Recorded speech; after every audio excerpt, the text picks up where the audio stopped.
अस्सलाम वालेकुम दोस्तों। आज मैं आप लोगों को एक ऐसी चीज़ के बारे में बताने जा रहा हूँ जिसकी वैल्यू आज से 12 साल पहले $0 थी, मतलब कोई वैल्यू नहीं थी।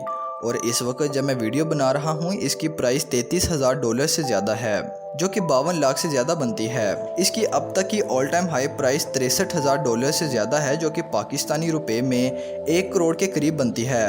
अगर अब भी आपको इस चीज़ का नाम पता नहीं चला तो मैं बता दूँ, ये है बिटकॉइन। बिटकॉइन जो कि एक डिजिटल करेंसी है जिसका कोई ज़ाहरी वजूद नहीं है। तो एक चीज़ जो फिज़िकली एग्जिस्ट नहीं करती, फिर कैसे उसकी वैल्यू इतनी ज़्यादा हो सकती है? इसको समझने के लिए हमें अपने माली निज़ाम यानी फाइनेंशियल सिस्टम को समझना होगा और थोड़ा सा तारीख में जाना होगा। दूसरी आलमी जंग के बाद अमेरिका दुनिया का सबसे ताकतवर मुल्क बन गया था, तो बाकी कंट्रीज़ को अपनी करेंसी को US डॉलर से जोड़ना पड़ा। और US डॉलर जुड़ा था सोने के भंडार से, क्योंकि असल वैल्यू जो होती है वो सोने और चांदी की ही होती है। लेकिन सोने को एज ए करेंसी इस्तेमाल करना और अपनी जेब में लेकर घूमना प्रैक्टिकल नहीं, इसलिए कन्वीनियंस के लिए करेंसी नोट्स बनाए गए। 1971 में US ने गोल्ड स्टैंडर्ड के रूल को ख़त्म कर दिया। इसके बाद सारी कंट्रीज़ के सेंट्रल बैंक्स अपनी मर्ज़ी से नोट छाप सकते थे। हुकूमत और बैंक्स जब चाहें अपने मुल्क में पुराने नोट बंद करके न्यू इशू कर सकते हैं या मुकम्मल तौर पर बंद भी कर सकते हैं। इसकी एक मिसाल आपको इंडिया से मिलती है, जहां नवंबर 2016 में एक ही झटके में 500 और 1000 के नोट बेकार कर दिए गए और इंडिया की टोटल 86% करेंसी अनयूजेबल हो गई।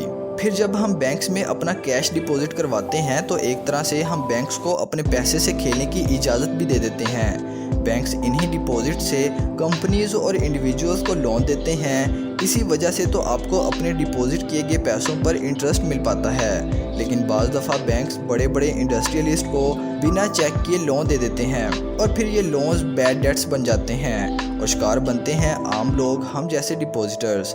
जो लोग बिटकॉइन और क्रिप्टो करेंसी के फेवर में हैं, एक बड़ा रीज़न इसके पीछे यही है। वो नहीं चाहते कि हुकूमत और सेंट्रल बैंक्स के पास इतना ज़्यादा कंट्रोल हो उनके पैसों का, उनकी करेंसी का। और दूसरी जानिब ये माली इदारे और कंपनीज क्रिप्टो करेंसी की मुखालफत करते हैं, क्योंकि इसके आने से उनका बिजनेस मॉडल ख़राब होता है। 31 अक्टूबर 2008 को सतोशी नाकामोतो नामी एक शख्स ने इंटरनेट पर एक पेपर पब्लिश किया। इनका मकसद इस पेपर की पहली लाइन से ही नज़र आ गया था। Peer to peer version of electronic cash that would allow online payments to be send directly from one party to another without going through a financial institution, यानी कि लोग बगैर बैंक्स के एक दूसरे को डायरेक्टली पेमेंट्स कर सकेंगे। क्रिप्टो करेंसी एक डिजिटल एसेट है जिसके ऊपर फाइनेंशियल इंस्टीट्यूशंस का कोई कंट्रोल नहीं। सतोशी ने बिटकॉइन को अल्टरनेटिव फाइनेंस सिस्टम के तौर पर पेश किया, जो सॉफ्टवेयर टेक्नोलॉजी से चलेगा और थर्ड पार्टी के कंट्रोल से बाहर होगा। आप लोगों को शायद याद हो 2008 की ग्लोबल इकोनॉमिक क्राइसिस, जिसमें लीमैन ब्रदर जैसे बड़े इन्वेस्टमेंट बैंक भी कंगाल हो गए थे। इसी क्राइसिस के बाद क्रिप्टो करेंसी का जन्म हुआ।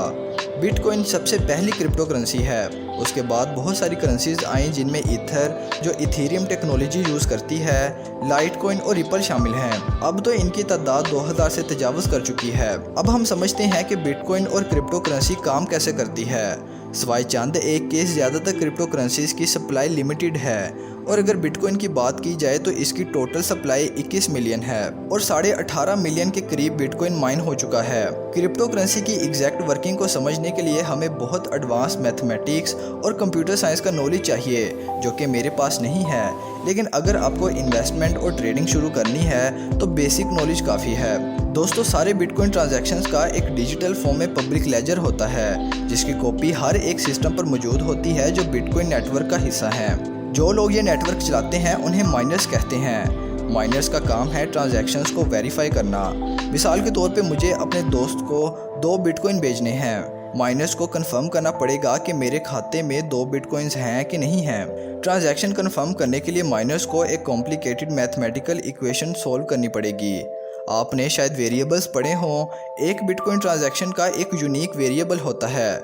माइनर्स का काम है इसे ढूंढ कर निकालना। ये सारे कैलकुलेशंस कंप्यूटर्स पर ऑटोमेटिक तरीके से होते हैं। ये इक्वेशंस बहुत ज़्यादा कॉम्प्लिकेटेड होती हैं। इनके कॉम्बिनेशंस करोड़ों में होते हैं। इसी वजह से इन माइनर्स को बहुत हाई प्रोसेसिंग पावर वाले कंप्यूटर्स की ज़रूरत होती है। जब इक्वेशन सॉल्व हो जाती है और जो इस इक्वेशन को सॉल्व करता है उसे इनाम के तौर पे सबसे कीमती चीज़ यानी बिटकॉइन मिलता है। नेटवर्क के बाकी कंप्यूटर्स उसे कंफर्म करते हैं और ये ट्रांजैक्शन चेन में ऐड हो जाती है। इन ट्रांजैक्शंस का एक ब्लॉक बन जाता है, इसलिए इस टेक्नोलॉजी को ब्लॉकचेन टेक्नोलॉजी कहते हैं। इस पूरे प्रोसेस को प्रूफ ऑफ वर्क कहते हैं, जिसमें माइनर्स को प्रूफ करना पड़ता है कि उन्होंने इतना ज़्यादा कंप्यूटेशनल वर्क किया है, जिसके बदले उन्हें बिटकॉइन एज ए रिवॉर्ड मिल पाया। दोस्तों, अगर ये सारी एक्सप्लेनेशन आपके सर के ऊपर से गुजर गई है तो कोई टेंशन की बात नहीं। इसकी वर्किंग को समझने से ज़्यादा ज़रूरी है इसका विजन और फ्यूचर समझना। अब देखते हैं कि बिटकॉइन और क्रिप्टो करेंसी को यूज़ कैसे किया जाता है। क्रिप्टो करेंसी को 3 तरीक़ों से यूज़ किया जा रहा है। एक है इन्वेस्टमेंट के तौर पर, दूसरा है ट्रेडिंग के तौर पर और तीसरा है करेंसी के तौर पर। इनमें से मेन यूज़ जो किया जा रहा है वो इन्वेस्टमेंट ही है कि पैसे इन्वेस्ट करेंगे बिटकॉइन में और कुछ साल बाद जब उसकी प्राइस बढ़ेगी तो ज़्यादा पैसे रिटर्न में मिलेंगे। यूँ ये गोल्ड की तरह स्टोर ऑफ वैल्यू बन जाता है, क्योंकि गोल्ड को भी हम इसलिए रखते हैं कि वक्त के साथ इसकी प्राइस बढ़ती है। बिटकॉइन को भी इसीलिए डिजिटल गोल्ड कहते हैं। जो लोग बिटकॉइन को क्रिटिसाइज़ करते हैं वो कहते हैं कि ये एक डिजिटल करेंसी है, ये फिज़िकल नहीं। जैसे गोल्ड या कोई प्रॉपर्टी जैसे घर जो फिज़िकल आपके पास होता है, ये फिज़िकल नहीं, सब कुछ एक कंप्यूटर पे हो रहा है। लेकिन दोस्तों, ये ट्रेंड तब्दील हो रहा है।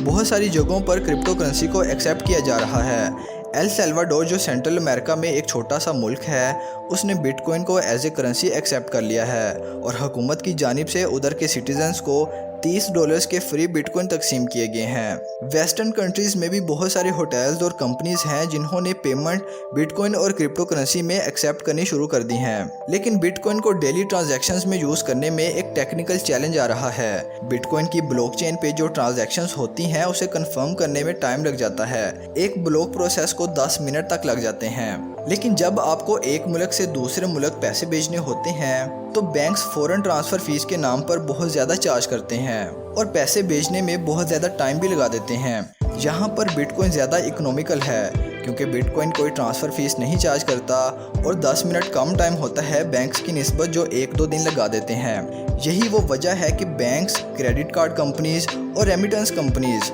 बिटकॉइन के ख़िलाफ़ थे और आज भी हैं, क्योंकि क्रिप्टो करेंसी इनके बिजनेस मॉडल को भारी टक्कर दे सकता है। लेकिन कोविड पेंडेमिक की वजह से चूंकि लोगों का रुझान क्रिप्टो करेंसी की तरफ हुआ और लोगों के दरमियान इसकी अडोप्शन बढ़ी, तो पेपाल जैसी कंपनीज ने क्रिप्टो करेंसी को एक्सेप्ट किया और क्रिप्टो ट्रांजैक्शंस का फीचर भी नवंबर 2020 में इंट्रोड्यूस करवा दिया था।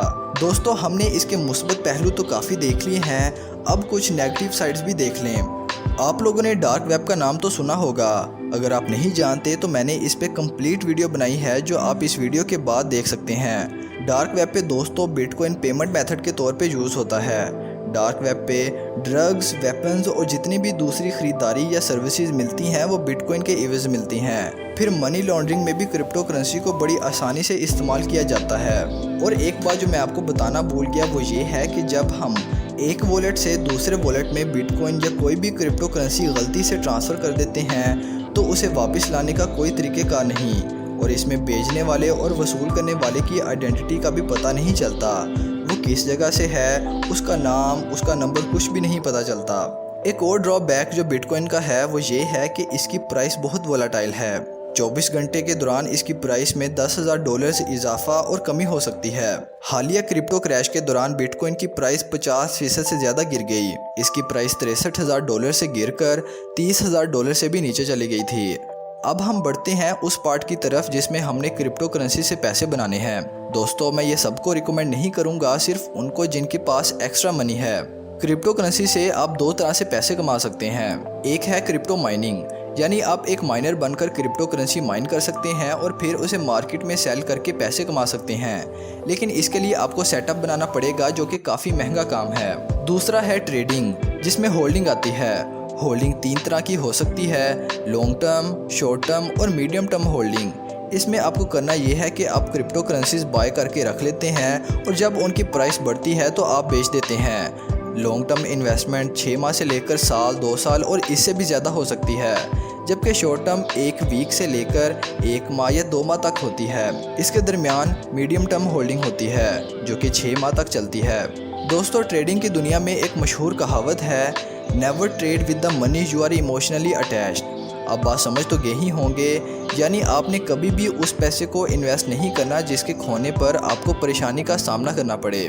ट्रेडिंग की कई इकसाम हैं, जिसका मैंने जिक्र किया है वो स्पॉट ट्रेडिंग कहलाती है, जबकि एक फ्यूचर ट्रेडिंग भी होती है जो कि बहुत ज़्यादा रिस्की है। फ्यूचर ट्रेडिंग को लेवरेज ट्रेडिंग भी कहते हैं, क्योंकि इसमें आप लेवरेज लेकर ट्रेडिंग करते हैं। जितना लेवरेज ज़्यादा होगा उतना रिस्क भी ज़्यादा होगा। दोस्तों, उम्मीद है आप लोगों को इस वीडियो से काफ़ी कुछ सीखने को मिला होगा। मिलते हैं अगली वीडियो पे। खुदा हाफिज़।